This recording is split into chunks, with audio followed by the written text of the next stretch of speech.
sy atsika fa ny fahasoavan'Andriamanitra miaraka amintsika.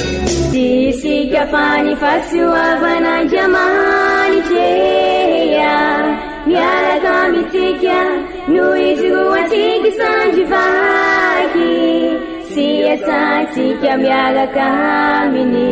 Ny fianakaviana no taniketsa ipoiran'ny vocation. Déploie ton cœur et viens nous sauver. Délivre-nous de nous, délivre-nous de tout. Fa sisika tokoa fa ny fahasoavan'Andriamanitra miaraka amintsika. Sisika fa ny fahasoavan'Andriamanitra miaraka amintsika noho izy roa atsika sandrivaky sy asantsika miaraka aminy. Fa olo raika atokotran'isika ao aminy, fianakaviana iray ao aminy, tsy misy hevitrevitra. Ny olo no mampizara indraindray fa Andriamanitra i Jesoa lay mpiandrony tsara raha n'olotra ny aina, olo raika ary ao amin'ny fiangonana ao amin'ny eglizy dia sambatra antsika mahasapa an'izay.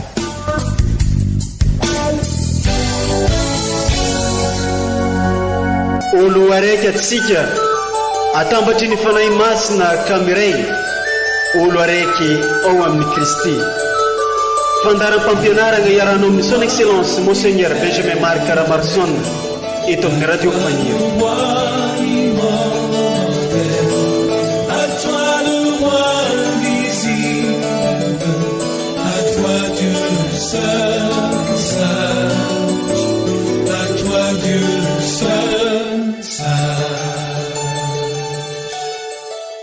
Iantrao ry tompo fa miantso anao tontolo andro.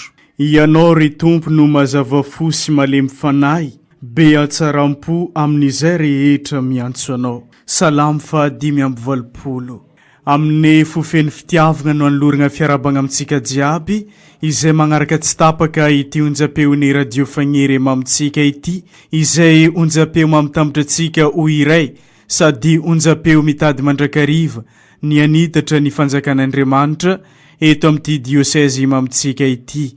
Isoranay ianao izay mankamamy sy mankafy ny fampianarana sy toritenin'ny Monseigneur Archevêque eto amin'ity onjam-peon'ny radio Fagnier ity. Toloranay fiarabagna manokana antsika eo ve jiaby tratran'izao alahady 12 mandavantaona amin'ny taona be izao. Koa amin'izao alahady 12 mandavantaona izao dia toloran'ny eglizy loha hevitra isika ny hoe tsy mora ny manaraka ny Jesoa fa misy azo fijaliana. Ndeo renesitsika irevaky teny masina tolotry ny eglizy amintsika izay arana fampianarana sy toriteny avy amin'ny Monseigneur Archevêque ray amandrenitsika.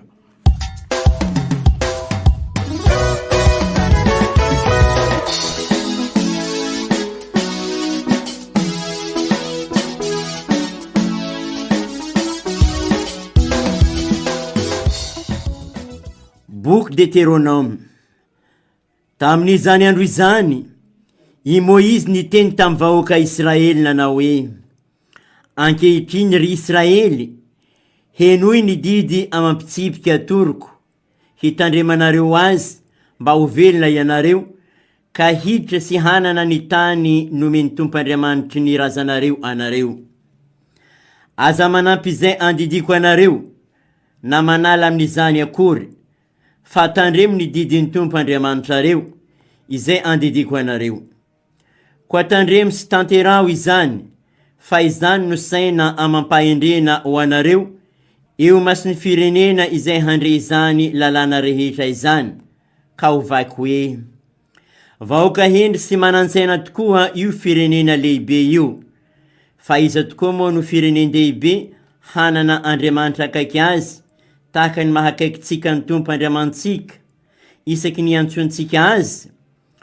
Ary zovo no firenendehibe manandidy amampitsipika marina, toy izao lalàna atoroko eo anoloanareo anio zao. Izany ary ny tenin'ny Tompo, isaorana ny Andriamanitra.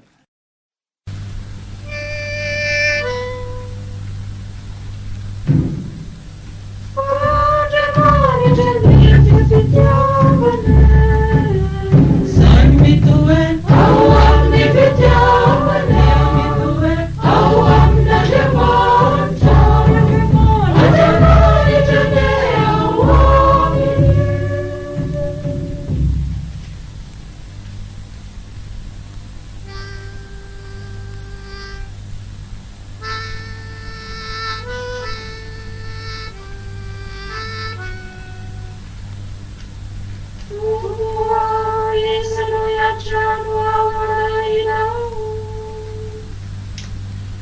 Sofina olona vohitra ao masina.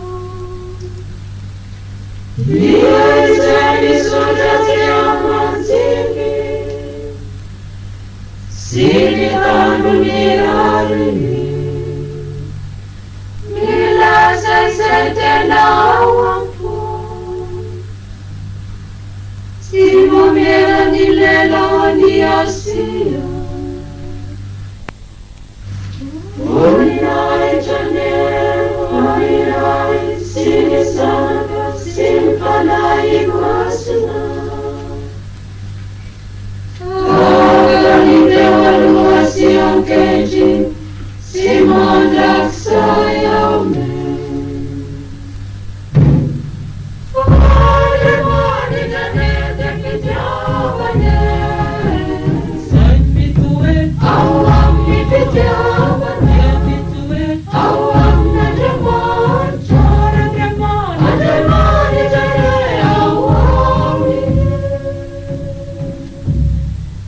Vaky teny masiny faharoe taratasy ny masinday Jakoba apôstôly.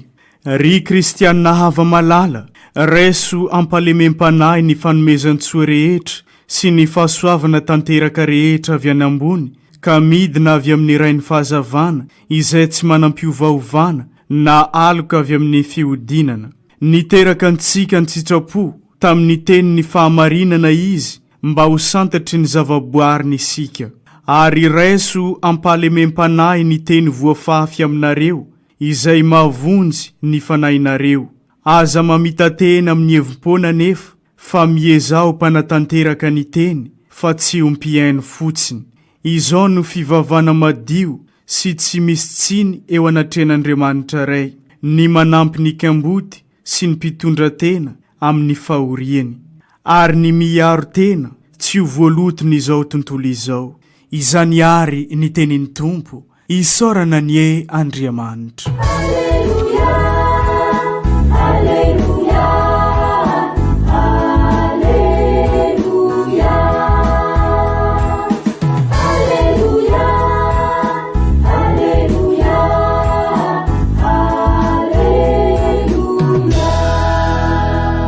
Tsika menakavany ny Tompo ho tanteraka tokoa ny izany. Evanjely masiny nosoratany Masinda Marika voninahitra ny eo anao ry Tompo. Tandra raiky dia nantsoviny Jesoa teo amin'ny fariziana sy ny mpanorandalana sasany avy tany Jerusalema, ka nahita ny mpianany sasany nihinana amin'ny tagnana tsy madio izany hoe tsy voasasa. Fa ny farizianina sy ny jody rehetra dia tsy mihinana raha tsy efa voasasa alohan'ny tagnany, fa mitana ny fanaondrazana izy. Ary raha avy any kianja izy dia tsy mihinan-kaniny raha tsy efa nisasa. Maro koa ny fombandrazana hafa no resiny ho tanana, dia ny fanasana ny evelan'ny kapoaka, ny tavoara, ny fanakavarahina, ary ny farafarafinana zany hoe latabatra. Ka dia nagnotany azy ny farizianina mba amin'ny mpanoradalana nagnano hoe: nagnino ndraiky moa mpianatra anao no tsy mitana ny fanaondrazana fa mihinana amin'ny tagnana tsy voasasa? Ary hoy navaliny azy ireo: marigny tokoa ny namananiany Izaia anareo mpiatsara velatsihy. Araky ny voasoratra hoe: ity firenena ity dia magnaja ahy amin'ny molony, fa magnalavitra za ndraiky amin'ny fony. Koa foagna ny vavahanareo amiko, satria didin'ny olombelogno no ataonareo fampianarana. Ny didin'Andriamanitra ndraiky afonareo, fa ny fanaony olona kosa tananareo. Ary niantso vahoaka ankeo amin'ny indray izy ka nagnano taminy hoe: mitandrignesa nareo rehetra ka mahafantara. Tsy ny zavatra avy any ivelany miditra ao agnatin'ny ologno no maloto azy, fa izay mivoaka avy ao agnatin'ny olo maloto azy satria avy ao agnaty dia avy amin'ny fony ologno no iaviany sendratsy dia ny fakambadin'olo ny fijangajangagna ny famonoagna olo ny halatra ny fihirana ny fihirana ny asomparana ny afetrendratsy ny fijejijejoana ny fialognana ny vavaratsy ny fiavonavonana ny fahadalagna izay zava-dratsy rehetra izegny no avy ao agnatin'ny ologno ke maloto azy izany ary ny tenin'ny tompo derany eo anao ry Kristy.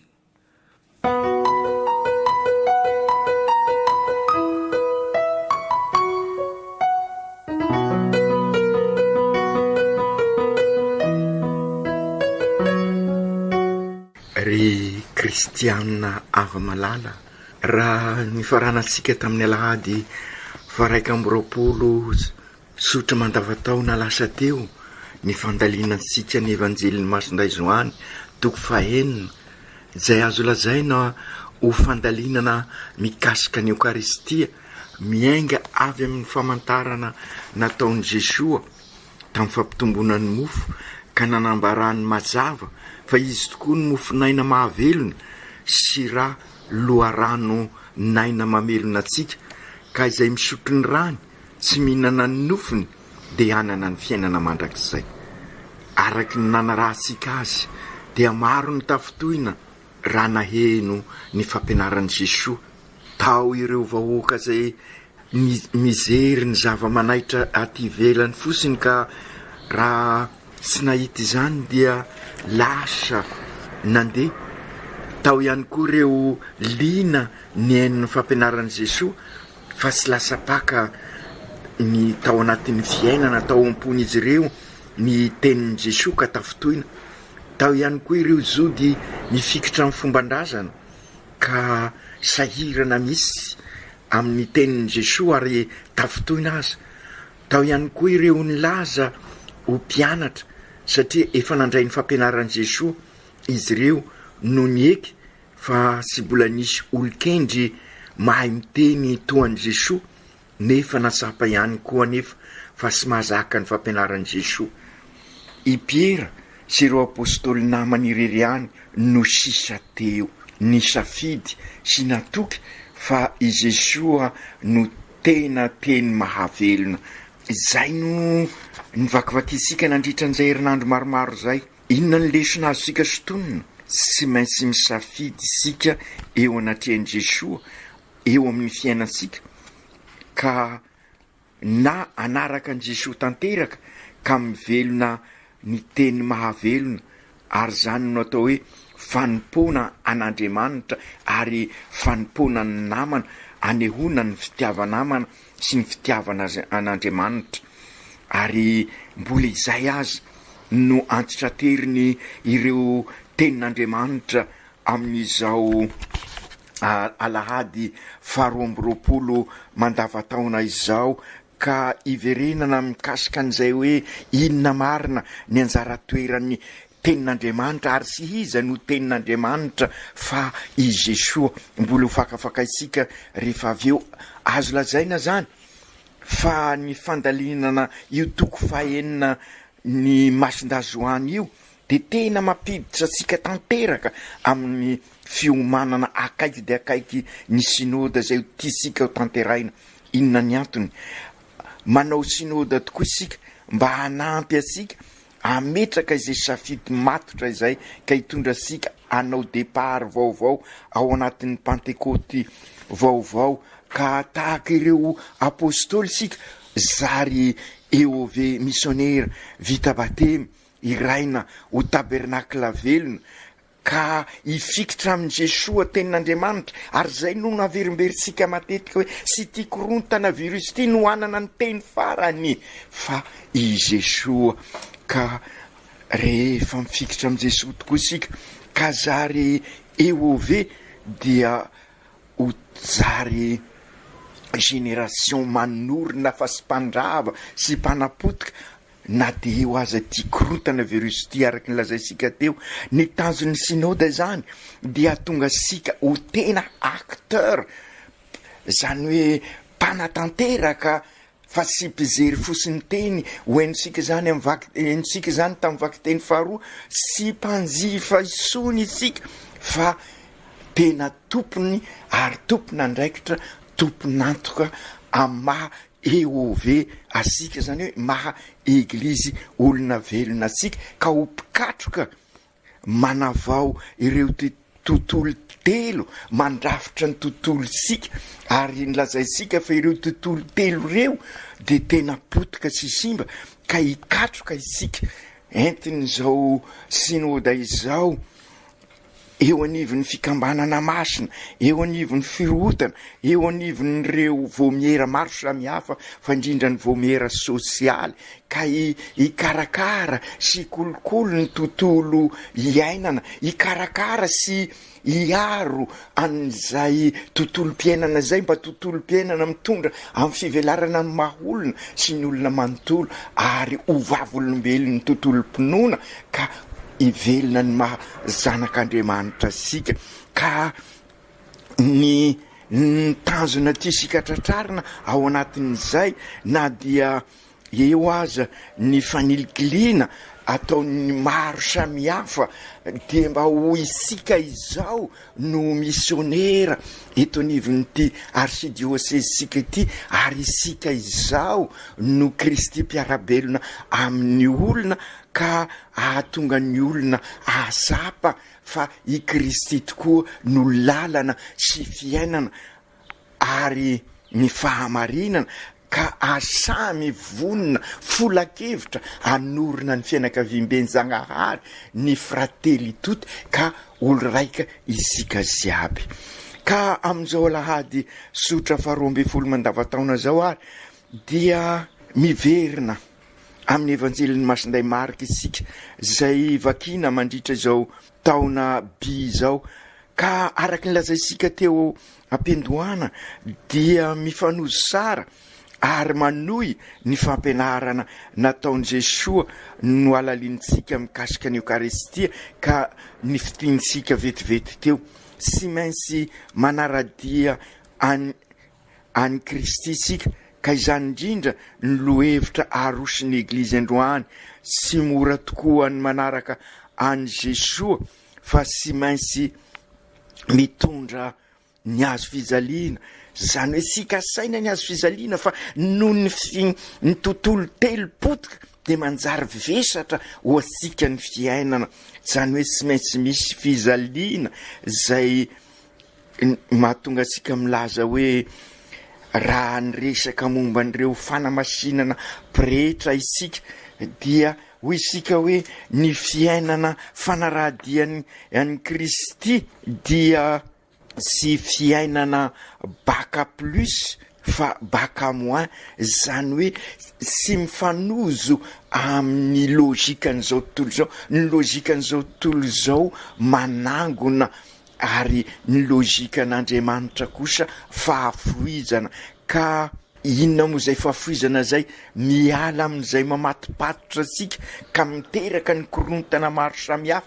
sy inona izany fa ny fitiavatena ny fialonana ny avinavy nefa verisika matetika io ka diovy ny fanahy masina ka izay le moin ary zay ny mahatonga n'ireo amasinina ireo manao voady farany mioka mba anambarana an'izay fahafoizana zay ka miala amin'izay mamatipatotra ka entan'ny fanahy masina ka miroso amin'ny lalam-piainan'ny Kristy ka zary Kristy mpiarabelona zary EOV eglizy olona velona ambaran' Jesoa amin'ny evanjely zany mba sy ho fanazana amolotra fosiny no atao fa amin'ny fo manontolo amin'ny fiainana manontolo ka zary fiainana amin'ny zary fiainana andavanandro sy ny fomba no rasy araky ny endritsika tamin'ny evanjely teo fa ny fanao sika no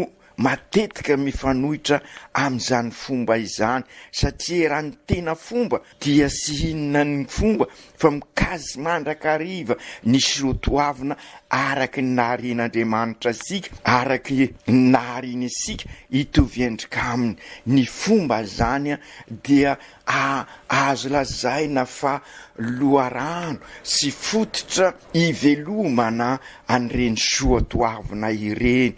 Fa indrisy isika olombelona no be siasia noho ny fahotanaka zary korontana ary ty korontana virus ty no mampibaribary azy, ka ny fanao sika zany vokatra n'izay korontana izay no sy mety. Ary zay ny mahatonga ansika hoe fomba amam-panao. Ny fomba zany sara satria mivoy ny soatoavina, fa ny fanao ndraindray no mivily mivona ka sy tanteraka araky ny irin'Andriamanitra, araky ny naharin'Andriamanitra izay fomba sika zay.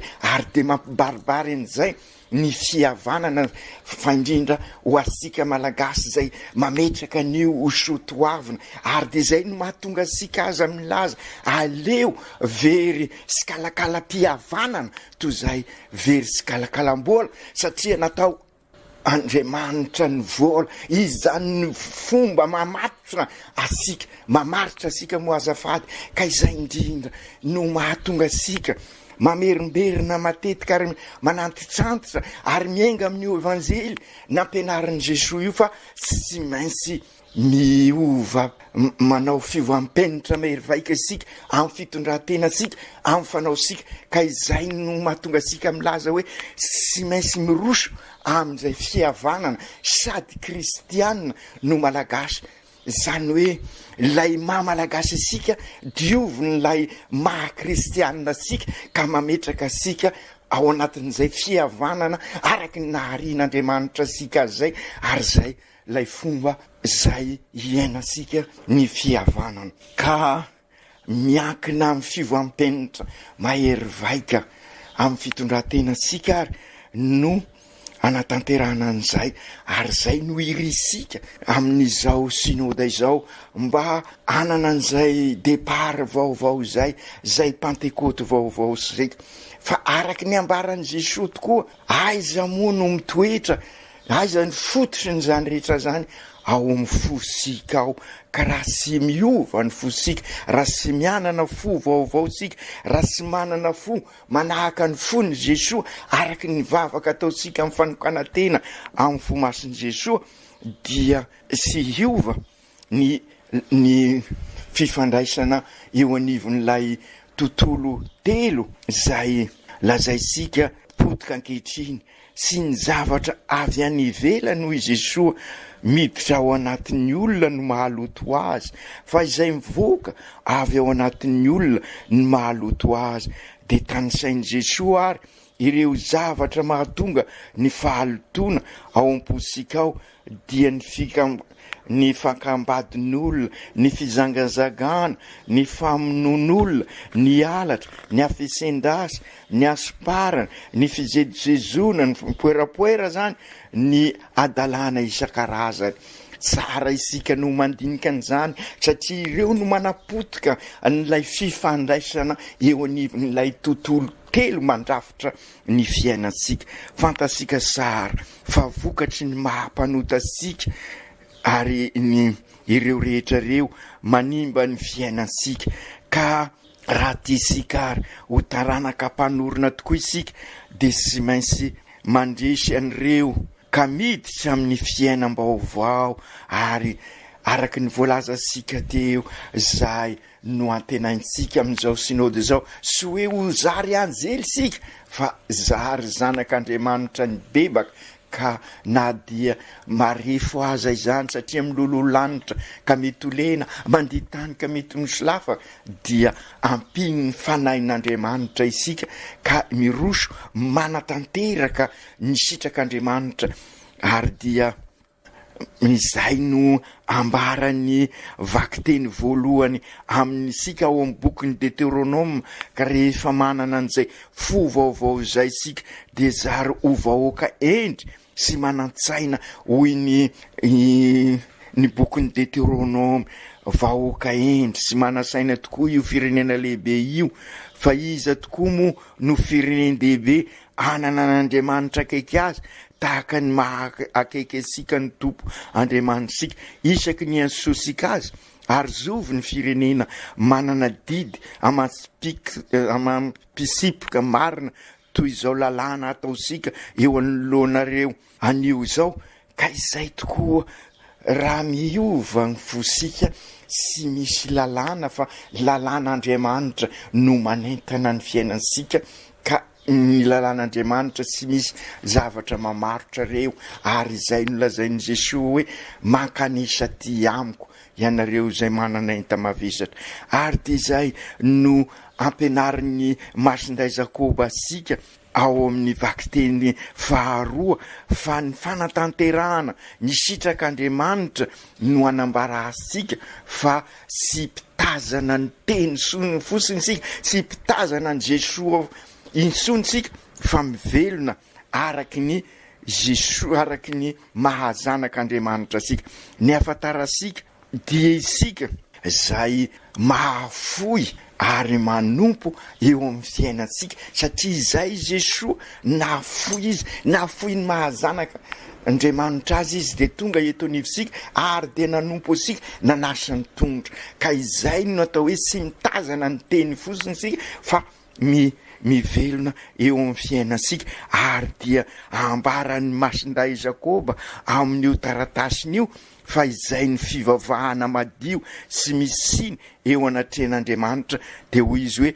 ny manampy ny kamboty sy ny mpitondra tena amin'ny fahoriana ary ny miaro tena sy ho voalotiny zao tontolo izao ka enganie izany rehetra zany anampy asika irosy lalindalina koa amin'izao fiomanasika amin'ny synôda izao ry Jesosy tompo ampianarinao tokoa izahay amin'izao irosonay makany amin'ny fanatanterahana ny synôda izao mba sy ho ambava fosiny fa amin'ny fiainanay manontolo no ivelomanay ny finoana zany hoe sy mitazana fosiny izahay fa mpanatanteraka ny teny dia hoe ove missionnaire vita batemy iraina ho tabernakla velona anorina ETA Église Tranoben'Andriamanitra izany hoe lay fianakaviamben-janahary ka olo raiky izahay izy aby ho frately toty ifampisimbana ifanasoa ikasaka ny soeombonana ka hita ny tena fivelarana ny maha olona manontolo sy ny olon-drehetra Jesosy ho voay ny fonay mba anahaka ny fonao amin'izay ataonay rehetra ka andresy ireo zay tady anapotika ny fiainanay mba ho fiainanay mba ny fiainanay manontolony ho fanatanterahana ny sitrak'Andriamanitra andresenay ny fiasaram-belatsia araka ny fomba matetika ataonay ka hahatonga ny fiainanay sy ka nahatonga ny fiainanay sy ny fifandraisanay simba teny mazatra ataon'ny olona ny hoe sy ny tany ny fady fa ny vavan'olona ka izay indrindra sy mendrika anataonao an'izany zahay satria sy ny vavan'olona no mibaiko fa ny fiainana mahazanak'Andriamanitra ka naizanaiza misy anay oka sy voafatotra fa ny fanaonay ny anampy anay irosy lalindalina mahazanak'Andriamanitra anay ry Jesosy Kristy tompo marina sy ho tratranay olombelona ny falavorariana ambaranao ka ampio ary zahay hiezaka mandrakariva andresin'ny rasy amin'ny alalan'ny tsara iaina ara-pitiavana ara-pahamarinana ampanjaka ny rariny sy nisiny hikasaka mandrakariva ny soimbonana ifanasoa ary indrindra ifanampy ary anampy ireo sahirana manodidina anay na sahirana ara-panay na ara-tsaina na ara-nofo izy ireo ampio izahay mba ho Kristy mpiarabelona amin'ireo manodidina anay mba ho tena taranaka mpanorona tokoa enganeny fivavahana ataonay mba niteraka ny fiainanay manontolo fa indrindra ny fankalazanay ny Eukaristia ka hatonga anay anana fiainana eukaristika ka hitoeranao ao aminay ary zahay hitoetra aminao ka hamokatra be eo amin'ny fiainanay izahay ary zary ho feny fiadanana sy hafaliana miaraka aminao. Masiny Maria renin'ny eglizy eo reninay tsy misaraka aminay ianao ary mikasaka mandrakariva zay mahasoa anay zanakao miroso amin'izao synôda zao zahay ka tantano mba havaka ny dinika ataonay rehetra mivavao anay mba ho folakevitra izahay fa mila fahafoizana ny fanorenana ny Ove. Masinday Josefa ray mpiaro ny eglizy eo erantany eo arovy izahay amin'ny ataonay mba sy vilalana ankininay aminao re tompona andraikitra isa tokony nara-panahy nara-nofo mba anana fondray mila baba tokoa izahay ary engany izahay ho vonona anompo tahaka anao. Aoko tanteraka zany amin'ny anaran'ny Ray sy ny Zanaka sy ny Fanahy Masina. Amen.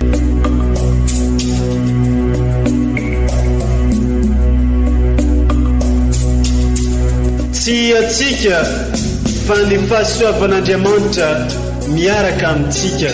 Isika fa ny fahasoavan'Andriamanitra miaraka amintsika no izoatsika sandrivaky sy asantsika miaraka aminy. Ny fianakaviana no taniketsa ipoiran'ny vocation. Déploie ton cœur et viens nous sauver. Délivre-nous de nous, délivre-nous de tout. Fa sisika tokoa fa ny fahasoavan'Andriamanitra miaraka amintsika. Isika fa ny fahasoavan'Andriamanitra miaraka amintsika no izoatsika sandrivaky sy asantsika miaraka aminy. Fa olo raika tokoatranisika ao aminy fianakaviana iray ao aminy sy misy hevitrevitra ny olo no mampizara indraindray fa Andriamanitra i Jesoa lay mpiandrony tsara ran'olotra ny aina olo raika ary ao amin'ny fiangonana ao amin'ny eglizy dia sambatra sika mahasapa an'izay.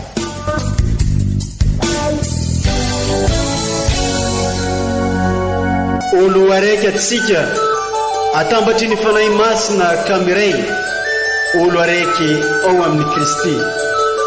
Fandaram-pampianarana iarano amin'ny son excellence Monseigneur Benjamin Marc Caramarson eto amin'ny radio Fania.